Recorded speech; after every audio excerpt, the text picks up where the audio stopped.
Yo.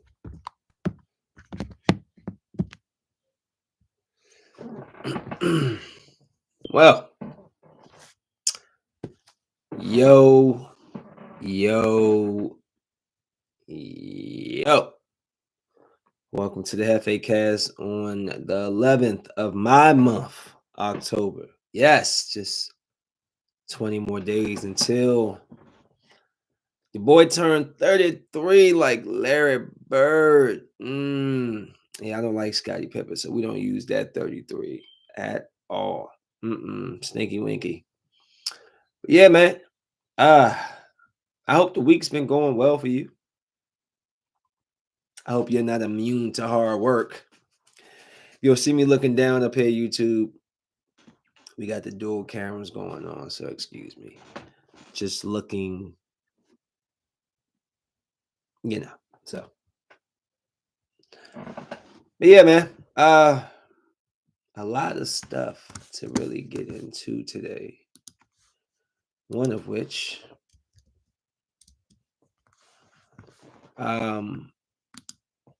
this whole Hamas situation, right? I was curious as to what is it. You hear so many names, so many different um, groups, terror groups. And so I want to do some background. I'm trying to figure out who are they? What is it? Hamas, formerly the Islamic Resistance Movement, is a Sunni Islamist political and militant organization currently governing the Gaza Strip of the Palestinian territories. While it is headquartered in Gaza City, it also has a presence in the West Bank, the larger of the two Palestinian territories, in which Fatah exercises control. It is widely considered to be the dominant political force within the Palestinian territories. Its main political rivals are Palestinian Islamic Jihad and Fatah. Its background. Their allies is Afghanistan, Algeria, Iran, Qatar, Syria, Hezbollah. Opponents: Egypt, Israel, Jordan, United Arab Emirates. Designated as a terror group by Australia, Canada, European Union, Israel, Japan, Paraguay, United Kingdom, United States. So I'm just curious, before you just they just show up. These attacks, they just show up. And since we live all the way on this side, we don't feel the immediate gravitas, the damage that is doing to people who are there and who lives there, who's actually having to fight and survive these bombings and these attacks. And they have a history of this. In 2002, they bombed a hotel, 30 people passed, 140 injured. In 96, a road bus bombing, 26 people passed. I mean, it's just so they've had rocket attacks on Israel. They've tried to have peace talks in 2010.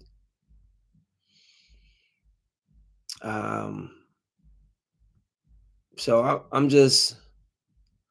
I don't necessarily know the background.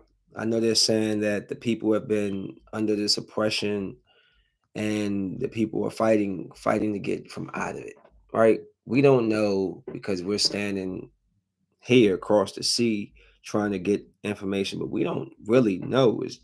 It's like the Thanksgiving story. Oh, Christopher Columbus came over here and he said, "Hello, let's share what we know with what you know, and then we can just be together forever." That's not what happened. We know what happened. We don't got to go down. We don't have to go down the line and the history to tell you what actually happened during when the settlers came and the Indians were here. We know. So it's like that story may have never changed over there. They still may think in their mind, yeah, Christopher Columbus came here and he was friendly with the Indians. They don't live here. They don't know. No, the Indians are away. They got little small areas that's you literally can't even go. But that's theirs. That little bit of land that they get. Right? So we don't really know the story. I'm trying to find more recent events as to why what's happening is happening. But I know I did see that, you know, I don't know if it's them, the Hamas group, or the people they're attacking. One of them is being oppressed and they're trying to overcome it. Now, listen, war, fighting has been a part of our life, our culture, not just American culture, but world culture forever. It's always been that way. Whose forces are stronger? I just don't get why they why we go at the people. The people aren't doing anything to you. I feel bad. I was a tattoo artist who was at a party, and I believe her family saw like video of a truck driving around with a girl in the back. They was like parading her body around, her hair, dreads, and it was their daughter, their sister, their loved one. They're looking at this on TV or whatever. They see her. They call her. Phones off. They knew that she was at that party. Why? Why her? Why parade a young woman through the streets? Like I don't understand. If your cause is to come from oppression, why are we going that route, and then to see like Mia Khalifa, the old porn star, which I'm ashamed that she's from even out here because she came out her mouth basically clowning the girl who was being paraded through the streets. And it's like, really, Mia Khalifa, you know, like I don't care what side of the fence you stand on. I'm never like, why are you happy to see somebody lose their life who had nothing to do with the situation? At least I don't know. She may have, but who cares? Like she's a young woman, maybe what was she, 23, 25 years old, and her life is gone. And your privileged ass is sitting here in the United States and you degrade and talk down and make mockery. You should be ashamed of yourself. You should be ashamed. You walk around here proud and you was having sex on film for a living. Like, please, let's settle down and figure out who we really are. Because you're not up here. You're here. Don't let the money see y'all. See, this is the thing. Y'all make it seem like money puts you over. No, I don't care. Just because you got money don't make you a better person than me. You're a horrible person. And what you did to get your money was even worse. Like, I'd rather work hard every day than to just be on screen getting railroaded by 3 or 4 guys. But hey, Mia Khalifa, it worked for you, shawty. So you should keep your comments to yourself. I typically do. If I have something to say that I feel like it will rub people really wrong, it doesn't need to be said. I don't understand what it is about this time where we feel like we must tell what we have in our minds. No, shut the hell up. They're asking. I heard DJ Vlad talking about why isn't DJ Khaled speaking up on these subjects, on these topics? Would it benefit if they did? Would it? Would it benefit any cause or either side if Drake or DJ Khaled supported or stood against it? No, it will hurt their bottom line. But I mean, like, I'm a Christian man. Does that mean that if there's some going on over there where something's happening with the Christians over there, and I mean, I may have an opinion on it, I may not, but it won't make a difference. So I'm just I just don't understand that. Like, y'all looking for Drake and DJ Khaled to do what? say, I don't agree. I do agree. It doesn't, their words don't mean anything. That's why, like, when people look for why LeBron ain't say, because what, unless it's something he can physically change, like him voicing his opinion, I guess, means what? So people can say, oh, well, he's standing on his principle. It don't matter if you're not changing anything. I'm just talking about, oh, well, yeah, I disagree. Okay, so what you gonna do about it? Nothing. I'm gonna write a song. I'm gonna be in Dubai next week. Like, nothing changes. So I just figure, just let the celebrities be celebrities. Let them be who they are. If they don't want to speak on a topic, which maybe they don't even have all the information on, or something that will completely ruin their bottom line, because I wouldn't jump on it. So I mean, I wish people would fall back on the whole celebrities need to speak up, celebrities need to talk and voice their opinion. For what? It's not going to change a damn thing. Them people overseas don't give a damn what Drake or DJ Khaled going to say. Oh, Drake said don't do it, so that means let's go put the bombs away.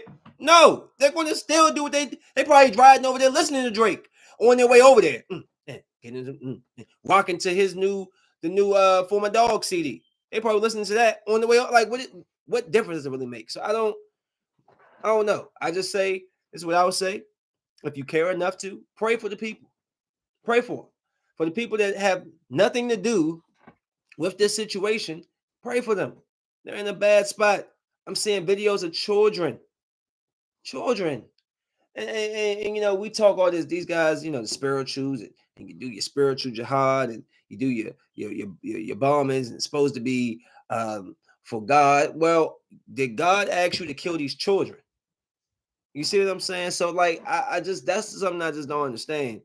It's okay, you're already committing suicide, which, I mean, whatever. Then you're killing kids, and you think when you get to the gates, he's gonna say, enter, enter. No, oh, what was that? What was that down there before you got up here? You just blew up 25 people and 10 kids. Like, I don't know, bro. I don't know. But it's ridiculous. Just segueing off of that, AEW is it's about 4 years in, new wrestling promotion that thinks they can rival the WWE, and they actually had some anti-Semitic storyline last night, and it's been drawing all this bad headlines and all this bad news. Like, it's very insensitive to even go that route right now. A lot of the comments I've been seeing is, I don't care if it's fiction or what, have they not seen the news this past week? It's in poor taste. And just like how I'm gonna segue this to Sexy Red, some people just think that being talked about, whether good or bad, is still good because they're talking about you. Like Sexy Red, she's going to say she didn't put out that tape on her. Yes, you did.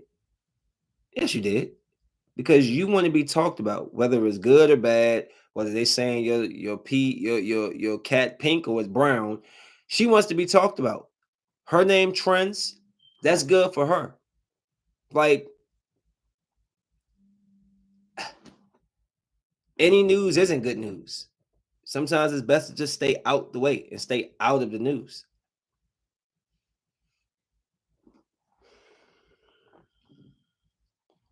So I don't agree with, and as much as I like MJF, I didn't agree with what that segment that he did last night. And he's a Jewish man, but it's like, it's not the time for it. It's like a black man trying to do um it's like a white cop trying to do a George Floyd skit or something. It's like, it's not the right time, bro. It ain't the right time to do it. It's not it. It's not the right time. But I just don't get it. And I just don't, like I said about this girl, Sexy Red. Like, I don't care what she says. I know that she prefers to be talked about, whether it's good or bad. Long as she's being talked about, she likes it. She don't care. She's gonna have more of these. This girl go out there exposed herself many times. This ain't the first tape I think is dropped on her. So I mean, y'all gonna still listen to her. The booty hole brown girl, isn't that her? I haven't never even heard the song. I just know that part. It's ridiculous. It's ridiculous. It's ridiculous. I expect more out of music and the artists. They just suck, my opinion. Speaking of music, is there a Drake fatigue? I'm fatigued of Drake. I've been fatigued of Drake for like 5 years now. Never takes a break. Dropping a CD every year. He's on everybody's stuff. It's almost like Lil Wayne. Remember, I mean, at one point we all loved listening to Wayne all day. Listen to Wayne, Wayne, Wayne. But then at some point you was like, all right, enough Wayne. I'm getting tired because you just want to. Sometimes, how can I miss you if you're never gone? And they're just always there. Um, this is what I'll say about Drake. I haven't got through the whole CD, but I can say Drake.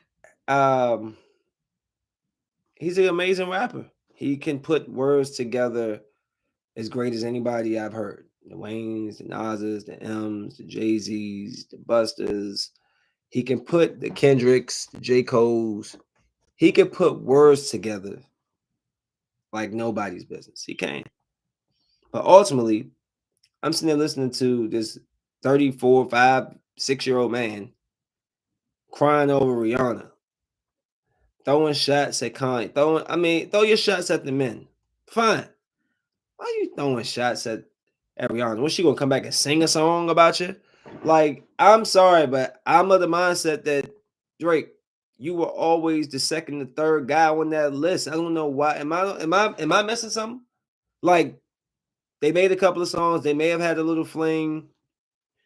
I swear Drake's said more like undertone little lines about Rihanna than any of the guys that actually really been with her longer than he has. It's crazy. Like, remember, what's that part? One time is fine with me. That was a Rihanna thing. He always got something to say. Boy, you spurned little lover. Get over it. Boy, I just don't feel no like I'm not feeling no guy taking shots at the woman because she moved on her life. Bruh, deal with it. You're so sad. You're so hurt. Get over it. Like, you make your whole living off of just dropping names. Shut up. It's sickening. It kind of takes me out of the mix, out of his CD. Like, just want to listen to it. But the guy can rap. I haven't got through the whole thing, but the guy can rap. And the same thing for Weezy. I like anytime Wayne drops something, I don't listen to new rappers, so I always listen to the guys I grew up with. Eminem, I said, who is Judah? Future, uh, guys like that. Like, guys I grew up, they drop something, I go check them out, see what they're doing. And Lil Wayne dropped The Fix Before the Six. Now, they basically try to put it like The Fix Before the Six is just added songs or leftover songs from Carter 5. Um, and I don't know. Maybe it's me. But I mean, I was just thinking it was just like a little people taking the mixtape way they're taking it much more serious than I thought they would. I just thought this was like some, leftover tracks and we get to listen here. Here's something for y'all to listen to before the next thing. And people have really been like dragging that. I mean, Wayne still has the bars. Wayne has never been briefly, there's times in his early career where Wayne would talk about it wouldn't just be rap. He has some substance. Now Wayne just raps. He's been doing it ever since the Carter. Like, he just raps. Or the mixtapes right before that. What was that? It wasn't the drought. He was doing it's been so long since I've even seen these names of these movie. I mean, these mixtapes. Let me see. What was Wayne's? Which one about the suffix? Like the prefix, like Jones, like that. That's so. What y'all think? Did y'all like the couple of tracks that he put down? I thought that they were okay for what they were. I mean, I don't know what I'd be expecting to hear from Wayne. Long as it's not that rock crap again, I'm cool. I'm completely cool with it. Um, so of course, we always got to get into our toxic relationships, and apparently now Jada Pinkett and Will Smith are back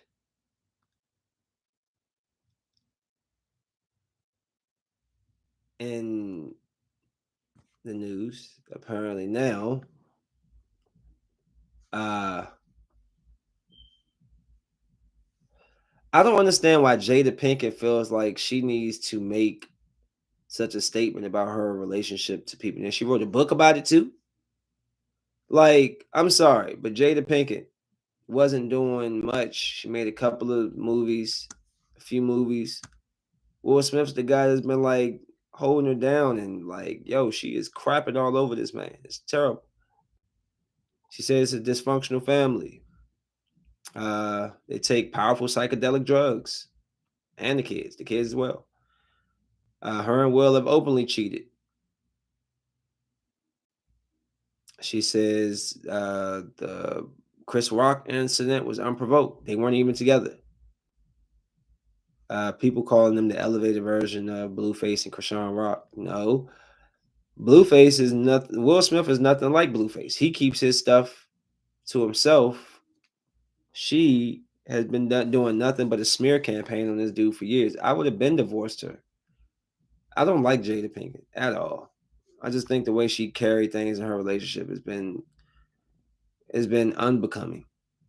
Um,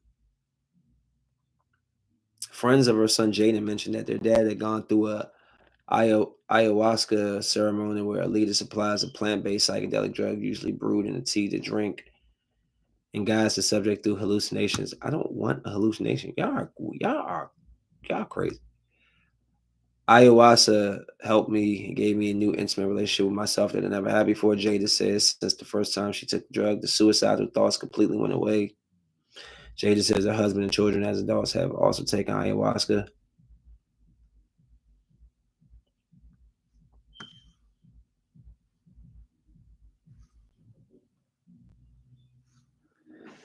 So I don't know. She basically said she don't know why Will was so mad. Uh, they've been living separate lives, and they was there as family, not husband and wife. Then why won't y'all just get? I just don't appreciate the fact that she's dragging this man. This man don't even say nothing. I just don't like her. And I know people been, you know, talking about their relationship, calling them the Blueface and Krishan Rock, but I saw something else that was better. I saw something that was like, why is it always that black people they only talk about toxic relationships and basically what the other person, the other, which are the significant other, the other sex, what they don't bring to the table. Why is that? You don't see a bunch of podcasts with white people, white men, white women talking about, their toxic relationship, their bad relationships. They were saying, why is it that that's what black people, that's our interest, that's what we get up for. We actually love drama. Love it. We love it. You see it all the time. We love it. Oh man, some good drama. Oh, black people there for it. Don't try to tell them nothing good now. Oh, ain't nah, they'll turn you off. But as soon as you start talking about a fight, oh yeah, they there for that. Oh, who brings more to the table? The man. Oh, they there to argue that too. I don't get it. I don't get it. Why can't we just like meet in the middle? Conversation is two people talking. Too many times we're just having one-sided arguments. People just arguing their point and not really wanting to listen. If you really want to make a change, one, can it be done behind closed doors instead of just publicly, online, on TV, all the time? Everybody wants to be famous for something apparently. I just don't understand. Like, I thought that was a really good point. I'm like, dang, it is true. Like every time you turn around, you got the masculine men podcast is basically telling whatever they be talking about. I don't agree with a lot of what they say. I mean, I haven't even really heard it, but the last one I really remember was Kevin Samuels, and it's like since he passed, has anybody even filled that spot yet? The Kevin Samuels spot? Like I'm not of that type of belief of thinking. Times are different, women are different, men are different. Men teach attention seeking. Like, oh man, guys are so girlified now. I don't know what to say. Y'all be one. I'm sorry. This pimple right here is blowing me. I can see it. It's upsetting me. I want to take it off right now. These guys want all this attention, acting like women. Like, where is the men? Where are the guys? The real men. The men that still open doors for the women. The guy, like it's. I mean, just boy, I tell you, how times have changed. And speaking of times changing, I'm in Target. My daughter said, "Dad, can you take me to Target?" Sure, Kennedy. Let's go to Target. So I'm going. We in Target. She's over there looking for makeup. Whatever. I don't even know what to do with the makeup thing anymore. The lips always popping. Dad, didn't need my skin to look. All right. Skin so soft. Do what you need to do. All right. And I'm looking for a lotion. I need I don't know, maybe 2 years ago, I accidentally, not accidentally, but I shouldn't have changed my detergent for my clothes. And when I did, it broke me out like bad. Like I have eczema now because it's like did something. Now I just get these random rashes of eczema on my arms and stuff.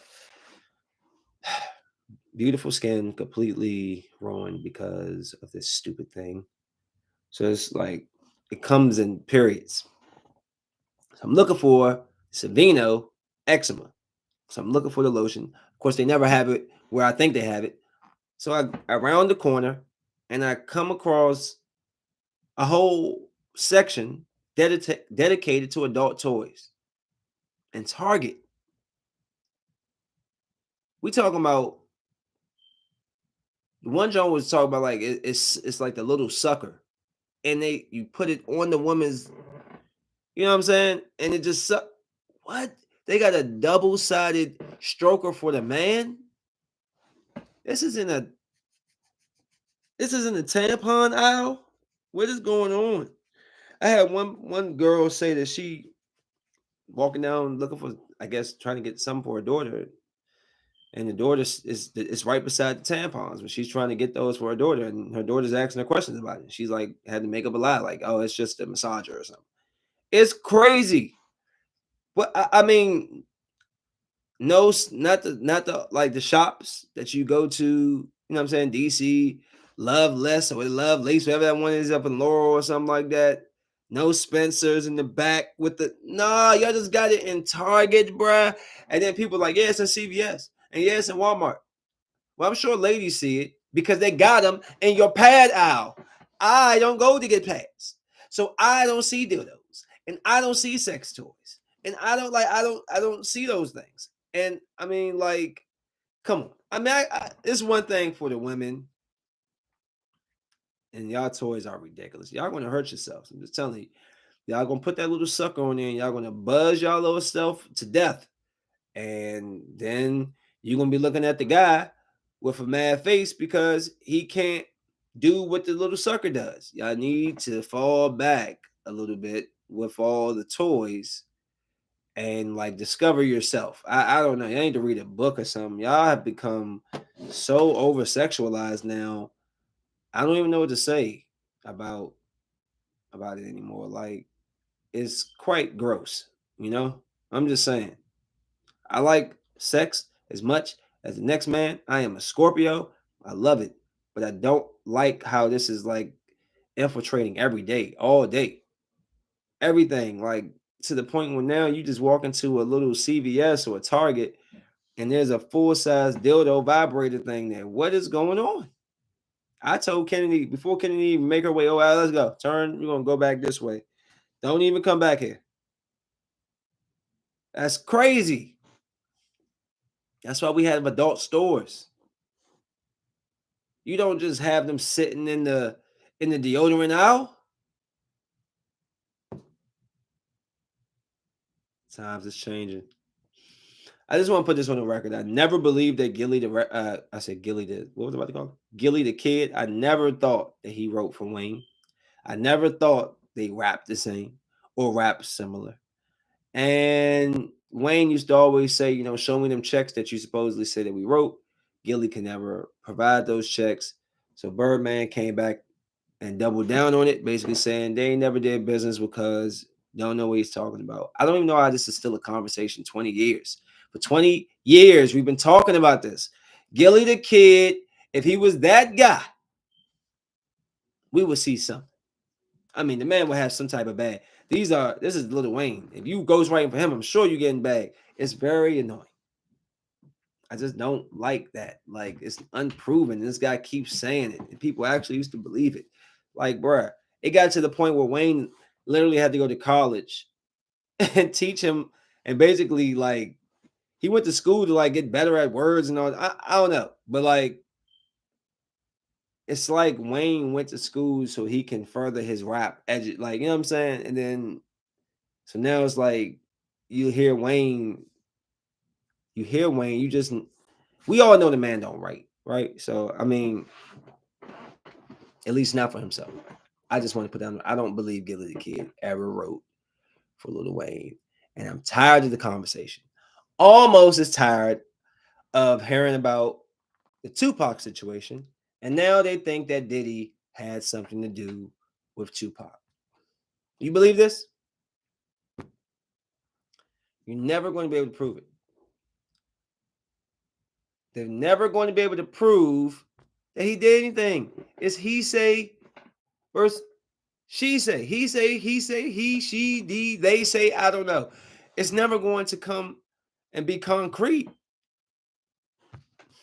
This guy is a billionaire. His lawyer is not letting that, he's not going to jail for none of this. What can you put out there that will show without a doubt that Diddy was the one that set this up? How would he even do so? I'm sorry, but I've always had in the mindset it was somebody on their side, on the death row side.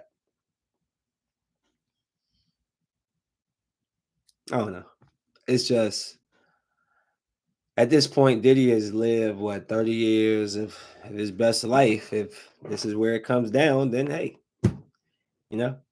Um, but at the same time, as much as I respect Tupac's music and some of the things he stood for, let's not just clean his slate. Like, he had his issues too. He was a street guy too. You know what I'm saying? So who knows, man? I mean, I seen him beating the guy up in Las Vegas. There's a lot of people that might want to retaliate with that. He was a LA guy. You never know. We never know. We're never going to know. And then at the end of that, I thought the man was still. I mean, everybody told me he was still alive. Now all of a sudden he's really gone. So I mean, we'll see. We'll see. I'm gonna run through my football picks real quick. Um, and I'm gonna tell y'all this wild story. And I need to talk about all this fighting going on in these games now, like in these kids' games. It just doesn't make any sense. So I didn't have a good week last week. I'm actually not doing. I'm like 4 games back from the lead in my own league as far as choosing picks. Jerron is kicking butt. Him and Brian is really getting on my nerves, trying to catch up with them. But I'm gonna go with this: Kansas City over Denver, Tennessee over Baltimore. I'm gonna have to think hard about this, but initially I'm gonna go Washington over Atlanta, Chicago over Minnesota, Seattle over Cincinnati, San Francisco over Cleveland, Miami over Carolina, Jacksonville over Indianapolis. They better win that after just slapping the Bills. New Orleans over Houston, even though I still kind of want to take Houston on this one. I'm gonna be thinking about it. Las Vegas over New England. New England's completely lost their identity. Rams over Arizona. Philly over New York. That defense is going to give Philly a hard time. If Zach Wilson can be just decent, they may be able to pull this off. Detroit over Tampa, but I'm not going to just say Tampa's a pushover. They definitely could win this game. Buffalo over New York, Los Angeles over Dallas. That's my picks this week. May change, may not, but for right now, that's where it is. I want to talk about this real quick, the police thing. So this past weekend, I was on the way to go pick up Aya, my youngest daughter. I actually had Kennedy with me, but I told her to stay home, which was a good idea because I may have lost my mind with what happened if Kennedy was there. And I'm driving, coming down, what's this? 193? Coming past like Duval, passing the Giant, passing that McDonald's. And right before you get to that light, there's like this grass on the left. This guy I'm watching. I'm always watching my mirrors. So I see this guy come flying. He going in and out. He comes up on my right and he tries to just like, I don't even know what he thought he was doing. Like there was literally like 2 feet in front of me and the other car. And he just pressed his way in. Right. So I honked my horn. And dude is looking at me like he's looking at me as I'm honking my horn as he's still getting in front of me, pushing me off of the road. So I had to stop my brake, like hit my brakes. I'm in the grass, and then his car swerved in front of mine, and then he takes off. But he got caught by the red light. So I jump on my car, like, yo, what's your deal, bro? Like, what's up? What's up, dude? Like, what was that? I wasn't this calm, trust me. But this is what I was saying. He keep telling me, man, it's not that serious. Or he didn't see. Like, he gonna look me in my face and say he didn't see me. Yes, you did. You're a lying bastard, bro. You gonna lie to me in my face? I looked at you, look at me, hitting my horn, and you just looked at me and just kept running me off the road, bro. Like, if my kid was in the car, this would be a whole nother story, bro. It's not that serious. So I yoked him up. Stop telling me this ain't serious, bro. I could have crashed into a rail. I could have crashed in my car, period. Stop telling me that this isn't serious. I'm just trying to go to church. You're trying to get to Reed Temple? That's 0.2 miles down the street. You're going to kill people to get to church. So I wanted to hit him. I did. But this is early in the morning. I'm in the middle of the street. There's a bunch of cars behind me. You got to just make the right decision. Right, smart choices. I gotta think my business, I gotta think about my daughters, but I wanted him in that moment. I wanted to slap. I didn't even want to slap. I wanted to beat this guy up. And a reason y'all gotta understand, I've been driving trucks for like 7 years, 8 years. I have to deal with so many people putting my life in danger while I'm driving trucks, while I'm driving regular cars. It's frustrating. That's why I don't like driving the tractor trailers. It's why I got out of certain businesses because I've been on the road where my life was in danger because of tractor trailers veering into my lane, making me make rash decisions in the middle of traffic with tractors all around. I could have spun my truck out. It was really bad. Like it put me in a bad space. So when I'm driving in my regular cars or whatever I'm doing, I try to be chill, but it kills me when people are willing to put not only you, but themselves and everybody else on this freaking road at risk to move one space up. You have nowhere to be. That's like, if you're late, you're still going to be late when you get there. If you're 5 minutes late, you're still late. It doesn't matter that you didn't ran people off the road, you didn't cause the accident, you didn't got a ticket just to get somewhere 2 minutes faster when you're already gonna be late for it. That pisses me off. So I'm mad because I finally got one of them. One of these guys who's trying to do all this extra. I finally got you. I caught you at the light. It's like, and you're not saying my bad. You talking about it's not that serious. Bro, you would have seen serious if Kennedy would have been in this car and her head would have hit the window or something. You would have seen it. Telling me it's not serious. Are you serious? Nigga? Excuse me. I wanted to, ooh, Lord be testing your boy. He do. God be testing me. He be trying to see, people always say, oh, you got a bad attitude. And I do. Well, I'm not, I may have a bad attitude at times, but I don't lose my mind completely. I could have lost it. I could have just, to hell with the people behind me, through the window and all that. But I was thinking clearly. So the police right there. Nah, he tried to, come over here, man. I need y'all to come over here, bro, because y'all need to get cuz something. They asked me what happened. I'm telling them what happened. Not in a calm voice. I'm yelling. They're telling me to stop yelling. Bruh, I hate police. And I hate them even more for telling me how the hell I'm supposed to feel in a situation like that. Like, are y'all not trained to deal with people when stuff is going on? They have the right to be upset. People want to raise their voice. People going to be mad. What you need to do is just separate people. I know that. I'm not even a goddamn police officer. You don't tell me how the hell I'm supposed to feel when my life was almost on the line, bruh. My car, my vehicle was almost crashed up, bruh. Like, they don't even do anything with him. They let him roll. You know why? Why I think? Because he got a tie on. He has a little tie and suit on. He has his shortcut hair.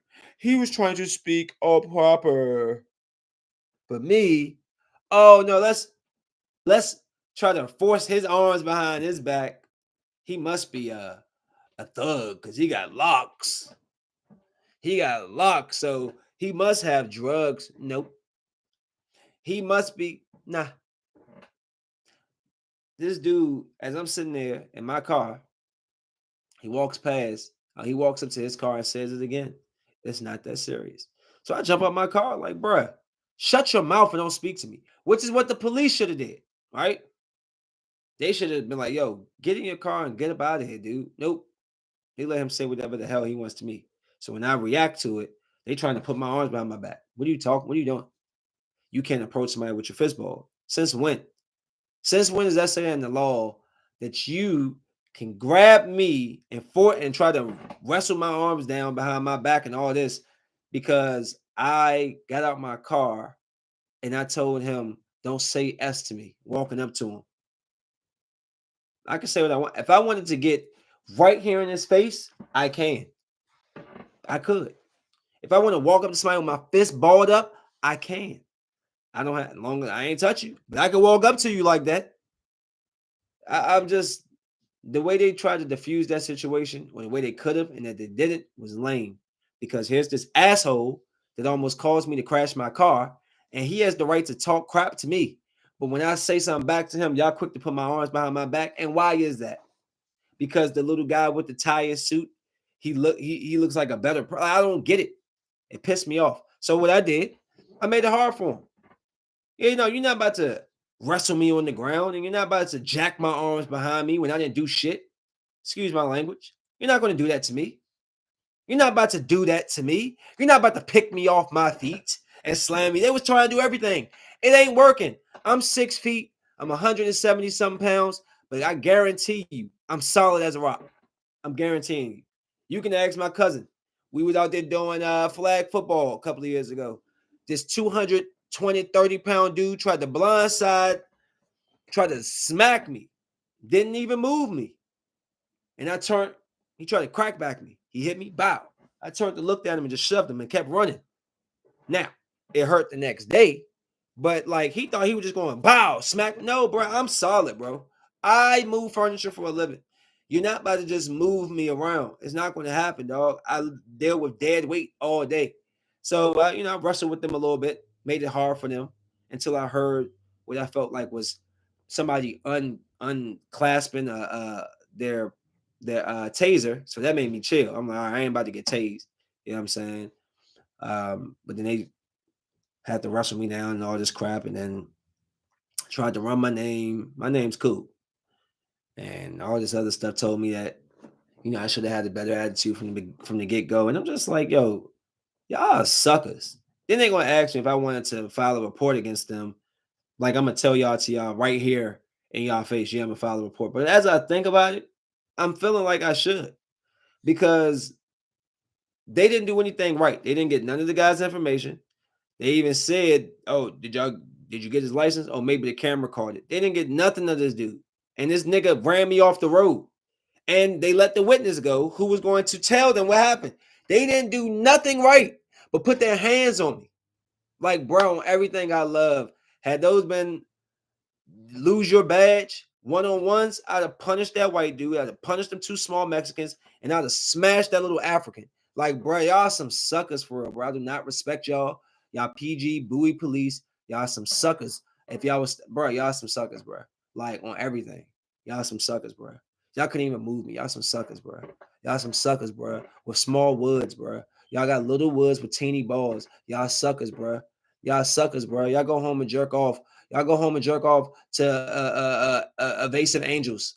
Y'all some bammers, bro. Y'all some suckers, bro. Y'all lame, bro. Y'all lame. You're stupid. You're dumb. Pathetic. You judge me because I got locks. When this bastard put everybody on that street in a bad situation, you judge me because I have locks. Because I got hair. What the? Don't cuss. What does my hair have to do with the situation? What does my appearance have to do with the situation? When I'm telling you, I'm on the way to get my kid, and this asshole almost ran me into a guardrail. None of that matters because he's wearing a suit and I got locks. Yo, America sucks. Prejudice, racism, however you want to put it, it's always going to be there. It's ridiculous. And it's okay because you're not going to, that doesn't deter me. I'm used to being judged against. People thinking what they thinking of something about me. You don't know nothing about me. Nothing. You have no clue who I am. You know nothing about my heart. You know nothing about me. So I don't care about what you think. I don't care about what you think. But as I sit back, I think I will make some calls and figure out what can come from this because they should have never put their hands on me. Ruin my clothes, try to embarrass me and all this stuff. Like, bruh, I'm not no sucker. I've been there. I've been locked up before. I'm not scared of it, bruh. Y'all gonna have to do better. Yeah, I've done it. Whatever. Like, y'all would have took me down to commissioners and just wasted both of our time. Because either the commissioner would have said what happened. I'd have told the commissioner what happened. He'd be like, what? They brought you down for that? Right. Personal recognizance. Waste of 2 days sitting up in there. That'd have been dumb. But that was but luckily, because of this movie I'm about to tell you about, is why I had a good attitude. The Exorcist, The Believer. Yeah, I need to go see that movie. It's a good movie. The message. I'm gonna tell you what the message I got at the end. And that and just this message alone made the movie one of the best movies I've seen this year. The woman is just trying to explain what evil is. She says evil. She was like, basically, when you're born in this life, in this world, to be loved, to give love, to accomplish your goals, to be happy, to laugh, create great memories, things like that. And the devil has one job, and that's to make you quit. And I don't know if that touches anybody out there outside of me, but it meant so much to me when I heard that. Because there's days where you get good news, you just get the job, you just get the promotion, you just get a bonus, you something amazing happens, and just like that, something comes to try to take your happiness. Just as quickly as you got it, somebody calls, somebody interferes, somebody cuts you off, somebody does something to just take it all away. When I heard that in the movie, it resonated deeply with me because I've had situations like this. You have the greatest day. You have this such good things happen, and then as soon as something good happens, something negative tries to come and take it all away from just chop it from under your legs. So with that in mind, is why I was able to move on with my day quicker, because I'm not going to let anything. That means I'm on the right path. I'm going somewhere, and you trying to derail me every chance you get. So I'm gonna just stay focused on the goal, and it's okay. Crap happens. Hating on black people happens. I ain't worried about that. We're gonna shake that off. Rebuke it, push it off, keep it pushing. That's how I'm gonna live my life from now on. But The Exorcist Believer, it's a good movie. It's a good movie. Yes, there are parts that they could have delved in deeper. They could have explored some things a little further. But do you want a 2.5, 3 hour exorcism movie? No. So some things had to get chopped. Meaning they showed a lot of the black family's backstory. They didn't really show too much of the white girl's backstory, but you get the idea and the impression that they had their own issues in general. They had their own problems. They were the church going people, the believers, the black father. He knows church, but he was not the believer. He lost his wife, had to choose between the wife's life and the daughter being born, because the daughter was in the belly. It was an earthquake. They was in Haiti taking pictures. And so 13 years later, the daughter, she wants to connect with her mom. They go, her and the white girl lie about going to a friend's for study or something, and they go to the woods and they try to communicate with her mother, which opens the door. They always say, don't open these doors. Don't open these spiritual doors. They open this door. They went missing for 3 days. They show back up with no recollection of where they were. The family who were the church people, the mother surmised that, look, Jesus, when he died, he went to hell for 3 days. So the dad's like, so you think our daughter walked through hell for 3 days? And he's like, look at their feet. You know what I'm saying? Where have they gone? Stuff like that. So the slow progression, the slow change in them becoming possessed at home, being spooky and weird. The father they take them back to the hospital. And they have there's a guy who works with the father in the gym, boxing or in the gym, something like that. And you have a neighbor who's a nurse who was going to join the nunship or whatever that she was going to be a nun, but she didn't. She didn't follow her calling. She is a nurse now. So the little girl ends up going to her room to be um she's in the nurse's the neighbor's care, who's the neighbor. Her next door neighbor is the nurse that she's in care of, or being taken care of.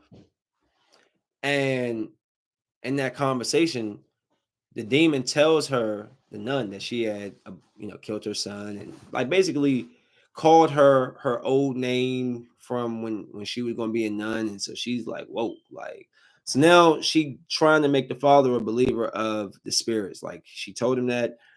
He ends up reaching out to McNeil. She had wrote a book about the whole exorcism experience. Reagan didn't like that she did that, so Reagan went missing on her. She hasn't seen her daughter in years, but she's going to come back willing to help the girls when she comes back and visit the demon. Pazuzu is talking, brings up Reagan. They brutally stab her eyeballs out, which I thought was messed up. Reagan's mother, like, y'all brought back this old woman to just stab her eyes. That did kind of take me out the movie briefly. Like, dang, y'all just that was quite brutal.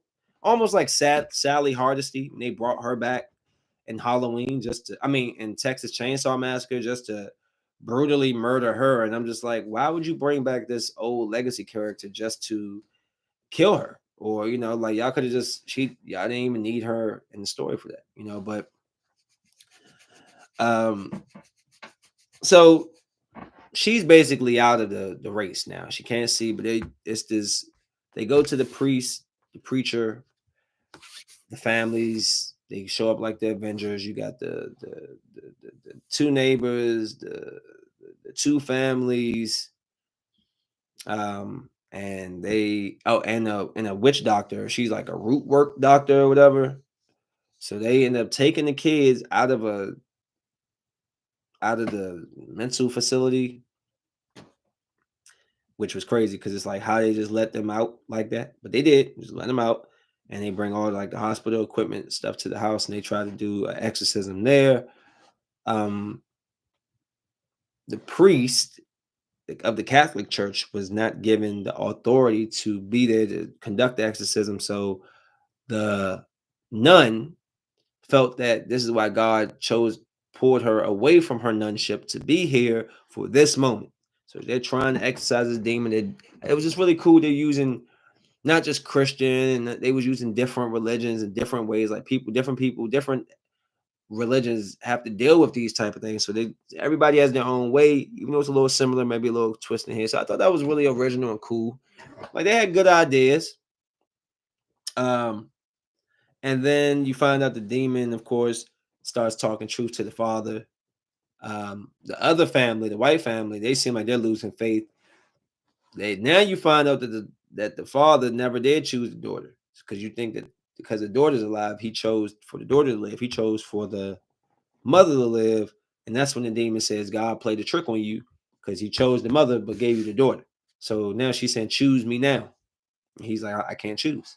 So it's like this standoff where neither family's choosing. And then all of a sudden, and then the priest did come back. He came in, and I thought that he was going to make a difference, and I was getting all fired up for him. And they snapped his neck, killed the man. I said, "Oh, just killed him." Sheesh. Here I am thinking that God was more powerful than the demon, and the demon just took God's servant and just snapped him in half like that. I was like, "Oh, wow. Wow. All right." But ultimately, the father, the white girl's father, chose his daughter. So the black guy's like, "No, like, oh, what are you doing?" And his daughter rises up, falls to the ground. The other white girl, she wakes up, and then she gets dragged to hell. The white girl, like they wake up, "Oh, baby," and then no, the devil like comes and play the cruel joke on her. So dragged her to hell. Interesting imagery. Killed the little girl. The black girl wakes up. And that's when you get that whole evil conversation where I was just saying at the beginning, where the devil has one job, and that's to make you quit. And that just resonated with me. But the little girl, the black girl, trying to get back to her life, the white family, they're mourning their child, and it just show how the believers lost their belief and faith, and the non-believer found his faith. I just thought like it's a very deep movie, especially the overall meaning I took from it. Man, it just to me it was much more powerful than what they were saying it was. And it wasn't overdone. It just wasn't extra. Like I thought it was pretty good for what it was. And I'm probably rank it higher than what most people would say it was, but the message to me was just so profound that it can't be no less than a 4.5 out of 5. Totally killer.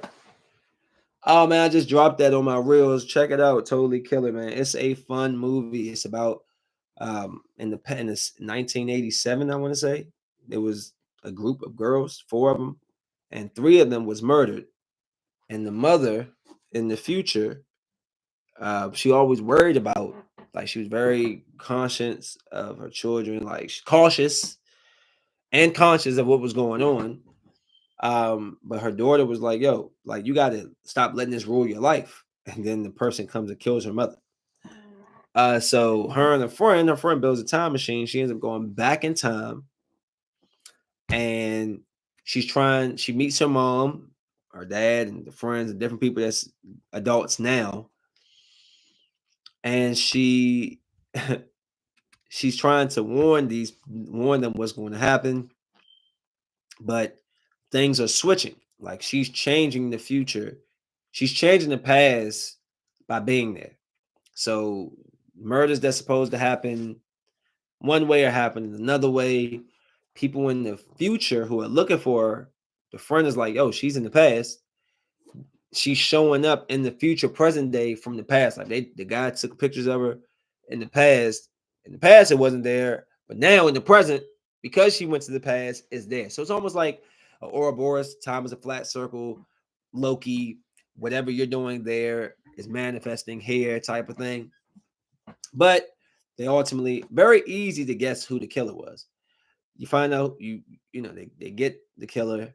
I don't want to spoil it for you just yet, but they get the killer, and of course, there's always two. All right, and I said, I'm like, that's two. It ain't gonna be one killer. It got to be two. And the second killer shows up, and then they fight, trying to get back to the. And this is the one thing I didn't like about the movie. I have to say this. She could go back in time or go back to the future, go whatever back. You get what I'm saying? Based off of her cell phone, her phone was able to do something about her phone. But they kept saying that her battery was about to die. Like she only had 7 hours left of battery.